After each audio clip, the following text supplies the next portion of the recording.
in addition to the documentary on Woodstock 99, which I cannot recommend enough, I watched Verzuz Lox versus Dipset yesterday, and that shit was amazing. I will be brief on this because you guys are new to Lox and Dipset. You watched most of it? What was the name? The Lox versus Dipset. Oh, right. On Verzuz was amazing. For those that don't know, Verzuz is this series created by Swiss Beats and Timbaland where it's basically like a sound clash. A sound clash is where two artists basically go head to head playing their music against one another, and a crowd gets to decide which one is the best one. Was it the WWE guy that was there, or which guy was the head?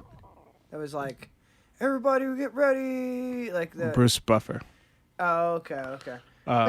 So why was it so disorganized? It was just like get on the stage and then Dipset didn't show up for like 10 minutes and everybody. It's like I feel like I saw a podcast that Deer may never not have been involved with. There's like 8 people on with like mics and they're just like it's like nobody's. This is not going to be a solid, satisfying answer.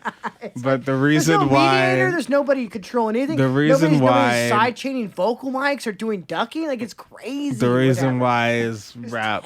It's rap, bro. I just understand. It's like let's just do nothing. Let's not hire a sound guy, not do anything that really even cares. What I would say to that is, do you think the sound quality was better? Like not on the YouTube. Like what I saw was terrible. It's like it might have been what you were watching, but what I'll say about that is, one, Cameron got there late. So that's what that was about. Why they were like, okay, Cameron they're gonna come got out there late. And Cameron, was he in Dipset? Hell on Wheels? Is that Cameron? I don't think so. No, that was Common. I'm sorry. Continue. I'm okay. Please, I'll let you. Okay. Those are very different artists. Those artists couldn't be more different. Cameron has a song called "Suck It or Not." And Common is probably one of the rappers that make songs about how much women are vital to society.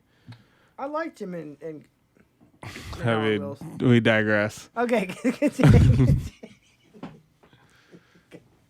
Cameron showed up late. Dipset, which is another rap thing, right? Yes, this is all very, very rap. The Diplomats were this group of artists in the, I want to say, early to mid 2000s. Cameron, Jim Jones, Joel Santana, Freaky Zeke, J.R. Ryder, Hellrell, all of these artists that were just making really, really fly shit straight out of Harlem, where it was all about how you looked and doing cool shit. But it was also very, very gang related, and it was just the form of rap that controlled New York for a few years, almost to the point where even if you went in the area, you had to deal with the Diplomats. It is credited with the rise of Lil Wayne. Also was his association with the Diplomats in New York. Yeah, even though he's from New Orleans. Yeah, he moved to Harlem briefly around Carter 2 time. Oh wow. And his style switched up. That's when he started dressing like a rock star. So that's all Jim Jones. Became ambassadors, sort of. Well, or how did it? I guess I'm confused. Were they just another part of a tectonic plate of you got to come through this rapper and this fucking gang in this area? So if you want to, I'm trying to understand. If you want to infiltrate certain areas of the country, at least within rap, it would behoove you to network with the people that have the fan base that you want in that area. And you do that by doing songs with those people, spending your money with these people, going to where these people are, bringing them to where you are, etc. I.e., like networking. This work in that sort of way. Wayne did that with In general, that's a great tactic of change. I think they do that a lot, where they're like. Anyway, I don't want to digress too much. For sure. Okay, but Wayne did that with like the Diplomats, i.e. Cameron, Jim Jones, Joel Santana, in New York and in the tri-state area. Maybe if he went to like Miami or something, he's spending his time with like Fat Joe or Khaled or he was in the audience. Right. He was. Or if he's in like Texas, he might be with, Paul Wall or like Slim Thug or someone like that, etc. You go to the West Coast, maybe you're with Mac 10 or Glasses Malone or etc. I guess it's an easy way to be like, if you're cool with this person, you're good on a handful of levels. Yes. If you're coming in that way. Yes. So they're just like already kind of like, okay, we'll give you like, we're not. But if they don't fuck with you, then it's definitely like, we're not just gonna fuck with you without you actually coming down like a lower level. I guess it's an easy way to like get access without. Okay. Yeah, it is like that. So, let's see. It was in New York, but why was it that Dipset seemed to make it more about them being in New York? Where's Lox from? They're from Yonkers. Okay, but so like where's like New York State. Okay. And there's New York City. Okay, yeah? so like the Dipset's city, they're from Harlem. From Harlem? Harlem. And then Harlem's one of the boroughs. They're from Yonkers. Okay. So Yonkers is not a part of like New York City. And then I think Tyler Creator is a song called who had the song? Tyler Creator has a song called Yonkers. But he was from New York, or he's from LA or he's something. He's from right? LA. Okay, I'm sorry. The reason why he called that song Yonkers is because he was a fan of like the Lox and DMX. Okay. All right, so continue. Yeah, that's great. So they had this versus battle. Dipset, who was probably the most poppin' in the mid 2000s, and the Lox, who emerged in the mid 90s. They were a part of Bad Boy. They were signed to Puffy. They were on Biggie's albums. Jadakiss is just like one of the greatest rappers that's ever existed. Styles P, Sheek Louch. They've never broken up as a group, and even throughout the years, they went from being like wild gangster ass people who would get into fights and all kinds of stabbings and shit, and now they like own juice bars and promote physical fitness and plant-based diets, and they're grown-ups. They're just like very much so like responsible adults now. And it was very interesting watching their verses, because as I watched Dipset, I feel like I was watching the Lost Boys. I feel like I was watching these adults who like never truly grew up, and they were just so childish the whole time. Is that why is that what's going on? His Tims were pretty clean. They were amazing, but Harlem has always been known for like being dressed well. That's why they kept being like, "What are you wearing? What is these clothes?" Meanwhile, the Lox are like dressed like they got their clothes from Target, but they're performing so well and so clean. Crisply. What I noticed was that the Lox were definitely cleaner. Like their whole sound was more crisp. Now they kept on calling out Dipset for having like rapping over their vocals. Yeah, I mean, and you could hear like that it was like they'd take their vocals and the thing where like they take it 10 decibels down, which is a normal thing to do for show tracks. No, it's not. I don't.